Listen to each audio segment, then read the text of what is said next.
नमस्कार दोस्तों, आज की इस वीडियो में हम आपको बताएंगे कि सरस्वती पूजा क्यों मनाई जाती है, सरस्वती माता का जन्म कैसे हुआ और सरस्वती पूजा कब है। इसके साथ ही इससे जुड़ी एक रोचक कहानी भी बताएंगे, जिसे सुनकर आप अपने जीवन में बुद्धि का सही उपयोग करके अधिक से अधिक धन और सफलता प्राप्त कर सकते हैं।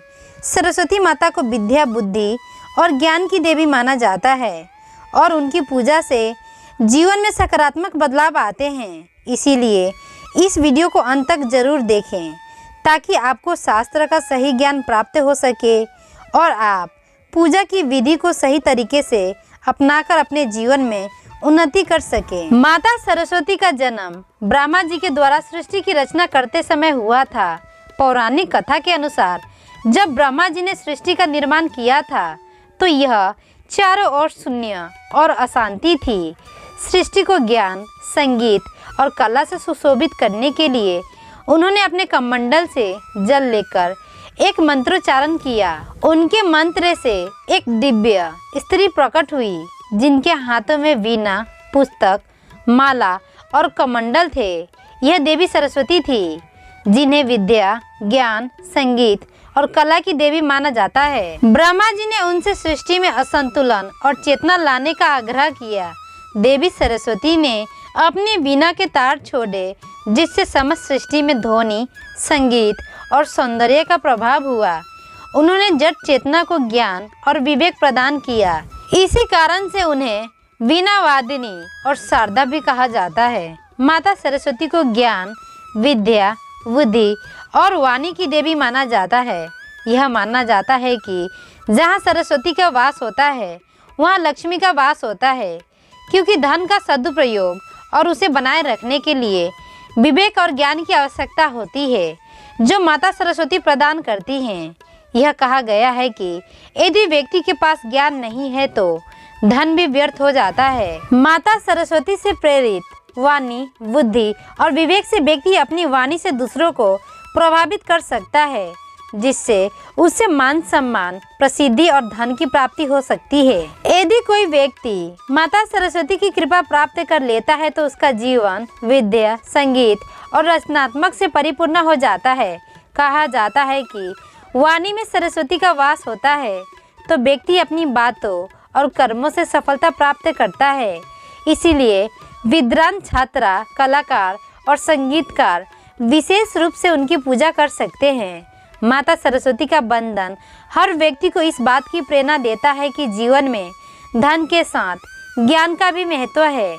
जीवन में सदैव सत्य, विवेक और आत्मज्ञान का अनुसरण करने से ही व्यक्ति पूर्णता प्राप्त कर सकता है। वर्ष 2025 में बसंत पंचमी का पर्व 2 फरवरी रविवार को मनाया जाएगा। इस दिन माता सरस्वती की पूजा का शुभ मुहूर्त सुबह 7 बजे से लेकर दोपहर 12:30 बजे तक है। घर में सदैव माता सरस्वती का वास हो और धन की देवी माता लक्ष्मी की कृपा प्राप्त करने के लिए वास्तु उपाय जरूर अपनाइए। नंबर 1, माता सरस्वती की मूर्ति की स्थापना। घर की पूर्व, उत्तर या उत्तर पूर्व दिशा में माता सरस्वती की मूर्ति या चित्र स्थापित करें। पूर्व दिशा नई शुरुआत और अवसरों का प्रतीक है। उत्तर दिशा समृद्धि की ओर इंगित करती है और उत्तर पूर्व दिशा ज्ञान और रचनात्मक का केंद्रीय मानी जाती है। नंबर 2, हंस का चित्र या मूर्ति। माता सरस्वती का वाहन हंस है।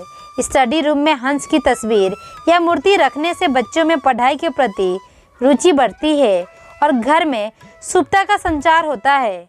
नंबर 3, मोर पंख का उपयोग। घर में मोर पंख ऐसे स्थान पर लगाएं जहां से वह आसानी से दिखाई दे। विद्यार्थी अपनी पुस्तकों में मोर पंख रख सकते हैं, जिससे उनकी एकाग्रता और बुद्धि में वृद्धि होती है। नंबर 4, कमल का फूल। माता सरस्वती कमल के फूल पर विराजमान होती है। घर में कमल के फूल का चित्र लगाने से अन्न धन की कमी नहीं होती है और घर में सकारात्मक ऊर्जा का प्रभाव बढ़ता है। नंबर 5, बांसुरी का स्थापना। वास्तु शास्त्र में बांसुरी को सकारात्मक का प्रतीक माना गया है। घर में बांसुरी रखने से आर्थिक परेशानियों से मुक्ति मिलती है और सुख समृद्धि में वृद्धि होती है। इन उपायों को अपनाकर आप अपने घर में माता लक्ष्मी और माता सरस्वती की कृपा प्राप्त कर सकते हैं, जिससे ज्ञान, शांति और समृद्धि का वास होगा। पुरुष हो या महिला, माता सरस्वती का पूजा और व्रत करते समय इन बातों का विशेष ध्यान रखना चाहिए। सरस्वती पूजा करते समय शुद्धता और सादगी का विशेष ध्यान रखना चाहिए। यह दिन माता सरस्वती को अर्पित होता है, जो ज्ञान, विद्या और वाणी की देवी हैं। व्रत और पूजा करते समय इन बातों का ध्यान रखें। नंबर 1, शुद्धता। पूजा से पहले स्नान करके शुद्ध वस्त्र पहने। सफ़ेद या हल्के पीले वस्त्र धारण करना शुभ माना जाता है, क्योंकि ये रंग ज्ञान और शांति का प्रतीक है। नंबर 2, सात्विक भोजन। इस दिन तामसिक भोजन जैसे कि प्याज, लहसुन, मांसाहार का सेवन न करें। फलाहार करें और पूजा करने के बाद प्रसाद ग्रहण करें। नंबर 3, वाणी में संयम। व्रत के दौरान कठोर या अशुभ वचन न बोले। वाणी में मधुरता बनाए रखें, क्योंकि यह माता सरस्वती का आशीर्वाद पाने का माध्यम है। नंबर 4, बिना पुस्तक और माला की पूजा। माता सरस्वती की मूर्ति या तस्वीर के सामने उनकी प्रिय वस्तुएं जैसे कि वीणा, पुस्तक और माला अर्पित करें।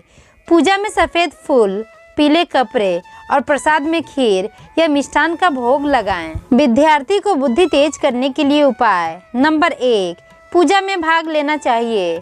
छात्र सरस्वती पूजा में सक्रिय रूप से भाग लें और अपनी पढ़ाई की किताबें देवी के चरणों में अर्पित करें। इससे माता सरस्वती का आशीर्वाद प्राप्त मिलेगा। नंबर 2, मंत्र जाप। ओम ऐं ह्रीं क्लीं सरस्वती नमः मंत्र का 108 बार जाप करें। यह मंत्र स्मरण शक्ति और बुद्धि को प्रखर बनाता है। नंबर 2, हंस और वीणा का चित्र। पढ़ाई के स्थान पर माता सरस्वती का हंस पर विराजित चित्र लगाएं। नंबर 4, तुलसी का सेवन। नियमित रूप से सुबह तुलसी के पत्तों का सेवन करें।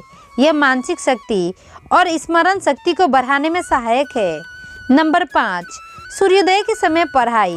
सुबह जल्दी उठकर पढ़ाई करने से ज्ञान ग्रहण करने की क्षमता बढ़ती है।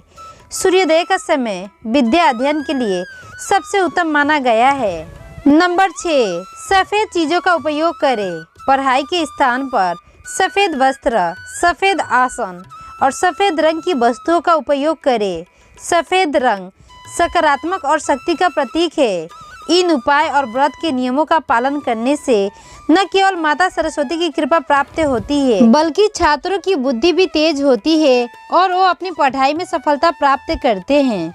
यह सत्य है कि बिना बुद्धि और विवेक के व्यक्ति धन नहीं कमा सकता है, चाहे उसके पास कितने भी साधन क्यों न हो।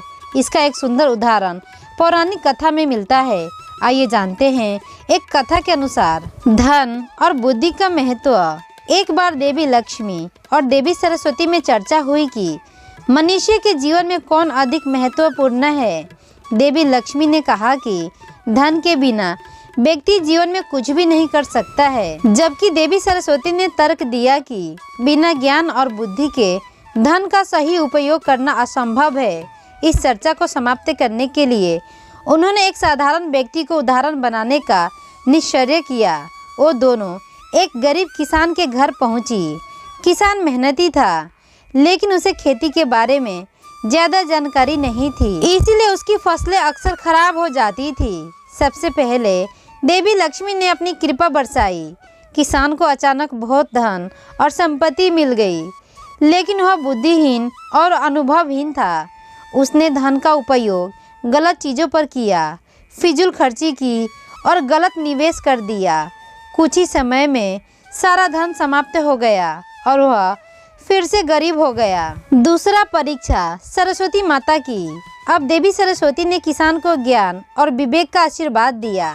किसान ने मेहनत से खेती करना सीखा, फसलों की नई तकनीकें अपनाई और धीरे धीरे उसने अपने काम को बढ़ाना शुरू किया। उसकी बुद्धि और मेहनत से उसकी खेती समृद्ध हुई और वह व्यक्ति अपने धन का सदुपयोग करने लगा। इस बार वह न केवल संपन्न हुआ, बल्कि उसकी बुद्धि के कारण उसकी संपत्ति स्थायी हो गई। इस कथा से यह सिद्ध होता है कि धन अर्जित करने और उसे संभालने के लिए बुद्धि और ज्ञान का आवश्यक होता है। माता सरस्वती के बिना देवी लक्ष्मी का आशीर्वाद भी स्थायी नहीं होता है। आशा करती हूँ कि आज की इस वीडियो से आपको कुछ नया जानने को मिला होगा। यदि आपको यह वीडियो पसंद आई हो तो कृपया इसे लाइक करें, शेयर करें और हमारे चैनल को सब्सक्राइब करना ना भूलें, ताकि आपको इसी तरह की और भी रोचक जानकारियाँ मिलती रहे। धन्यवाद। राधे राधे। जय माता दी।